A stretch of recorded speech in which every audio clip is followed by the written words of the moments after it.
MSN football ടോക്സിലേക്ക് ഏവർക്കും സ്വാഗതം. UEFA nations ലീഗിന്റെ സെമി ഫൈനലിൽ ഇന്ന് ഫ്രാൻസും സ്പെയിനും തമ്മിൽ ഇന്ന് ഏറ്റുമുട്ടുന്നു. ഇന്നത്തെ മത്സരം വളരെ വാശിയോട് കൂടി തന്നെയായിരിക്കും നടക്കാൻ പോവുക.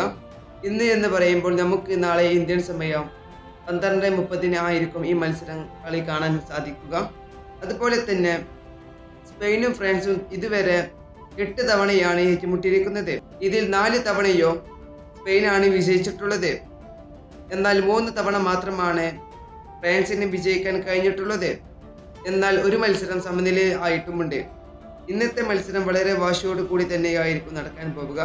അതുപോലെ തന്നെ സ്പെയിനും ഫ്രാൻസും തമ്മിൽ ഇന്ന് നടക്കുന്ന മത്സരത്തിൽ വിജയിക്കുന്നവർ ഫൈനലിൽ എത്തും. അതുപോലെ തന്നെ ഫൈനലിൽ അവർ ഏറ്റുമുട്ടാൻ പോകുന്നത് ഇനി പോർച്ചുഗലിനോട് ആയിരിക്കും, അതോ ക്രിസ്ത്യാനോയുടെ ടീമിനോട്. ഒരു വളരെ വാശിയോട് കൂടി തന്നെയായിരിക്കും ആ ഫൈനലും നമുക്ക് വീക്ഷിക്കാൻ കഴിയുക. ഈ വീഡിയോ ഇവിടെ അവസാനിപ്പിക്കുന്നു. ഫുട്ബോൾ ലോകത്തെ കൂടുതൽ വിശേഷങ്ങളുമായി അടുത്ത വീഡിയോയിൽ വീണ്ടും കാണാം.